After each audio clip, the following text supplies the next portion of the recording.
First, let's talk about FinCEN, because I know they came out with there's new rules and stuff. So what's that all about? This is Las Vegas Real Estate Now with local real estate expert Harvey Blankfeld. You know, we were so ready.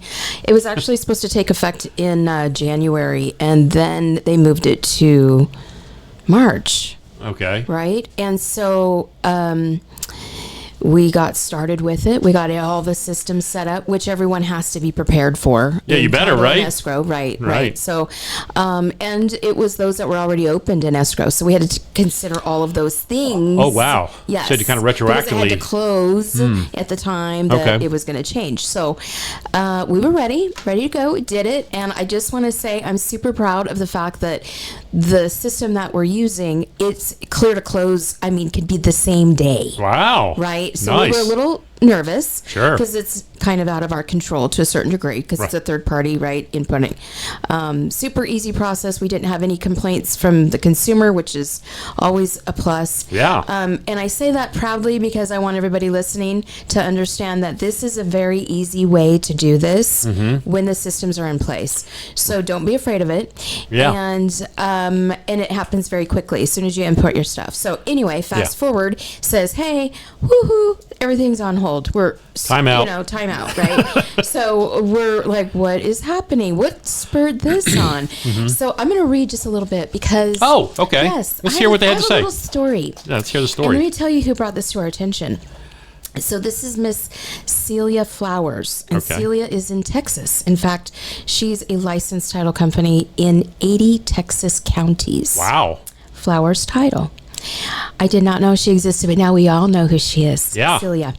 And so what she did is she kind of fought back, and she went to a judge and she said, listen, this is normally for suspicious activity. You're trying to chase people laundering cash. To chase bad people. Yeah. Now you're requiring all people, entities, LLCs, trusts. That's personal information. Yeah.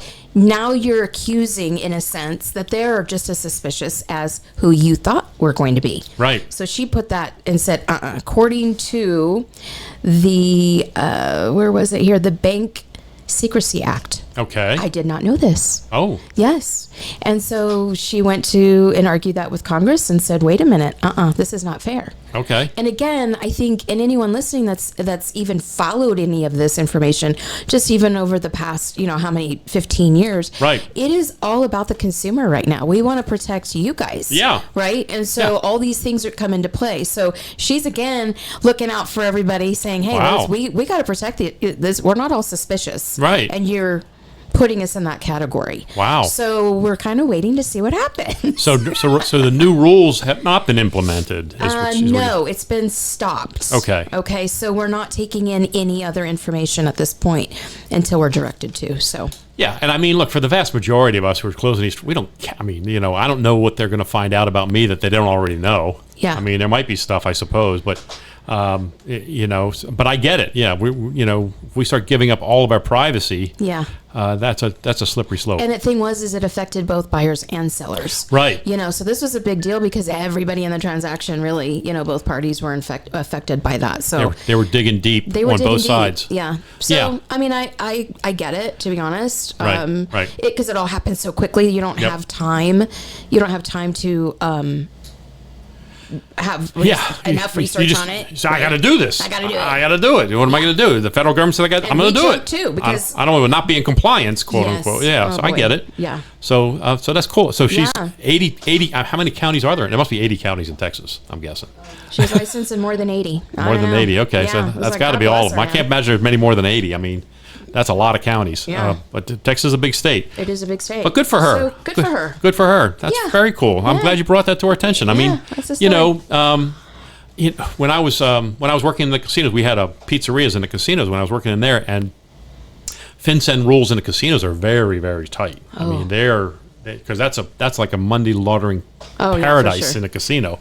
So they were very, very tight. So even when we went to make change, if I needed quarters or I needed dollars or I needed nickels or pennies or whatever for my registers, I had to fill out all kinds of paperwork. and explain why I needed this change. And the casino had to comply with this. And I'm just a vendor on property, but I use their bank. I didn't want to go to my own bank. Right. I mean, they had the money right there. They were happy to do it for us. Yeah. Well, I don't know if they were happy to do it, but they did it for us as a courtesy. Yeah. But I had to fill out. I mean, every time we went for change, so we didn't want to go for change more than once or twice a week because there was a lot of paperwork involved. Yeah. But that was FinCEN, and I knew that was so I know that and look, Nevada's a state ripe with the opportunity to launder cash. For sure. It really is. And I think people don't realize that it to your point, it's in a lot of different areas. It's not just real estate. Of course not, right? yeah. Because we're dealing with money. Yeah, indeed. And now you see it, and now, you I mean, look, 25 years ago, who knew what money laundering was until you start seeing it in the movies and all that stuff. And all saying, oh, the bad guys got to figure out a way to clean up their cash, and so now we're all experts in money laundering. Yeah, now we are, yeah. Maybe we should be this. Maybe that's, maybe we're not experts, but anyway, we kind of understand what's going on a little bit better now than we used to. But okay, I'm glad it came about. Now it leads us into our normal topic of wire fraud, but but wire fraud is to me is such a serious issue, and we talk about this just not every week, but almost every week, and we do it for good reason, right? Yeah. I mean, the stories are vast. Yeah, they are, and they're how do I say this? It's really the consumer that trusts us. Yeah. And so the fraudulent person is the one that is really tapping into mine and your. It's really you as the agent. Right. Right. So they're making themselves look like me. Yeah. Asking you for money. Yeah.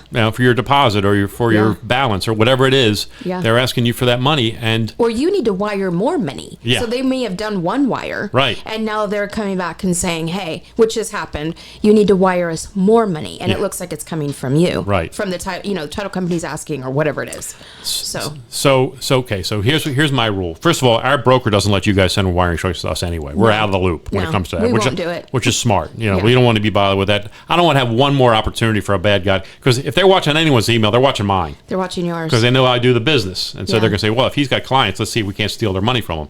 So that's why we don't do it. Now, having said that, the hard and fast rule is if you get an email saying you need this, they want you to wire money, you need to call the person you know who's involved in the transaction, not the number in the email. Yep. Call the person you know and get definite proof that this is correct. This is the right one. Yes. Now, ideally, you'd like to be there in person and just go to the bank in person and not have to do this through email, because then you know it's right. Right. The escrow company gives you a piece of paper, you take it to your bank, they put you. Here you go, and it's done. I don't even want to know that. Here, Mr. Bank, just send it to this account. Yes. But if it's done through email, just make sure you're confirming it.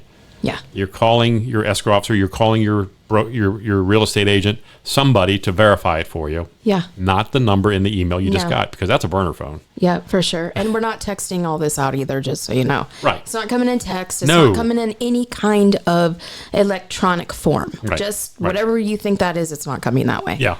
Which is interesting to me. So just remember that when because we've heard the stories. Wire fraud is an industry. It's vast. It's everywhere, and it's pervasive. And even though I know companies like Equity and these other companies like Switch, the people who are handling a lot of these things, they have tremendous improvements in being able to prevent these things. Yeah. The bad guys keep thinking of ways around it.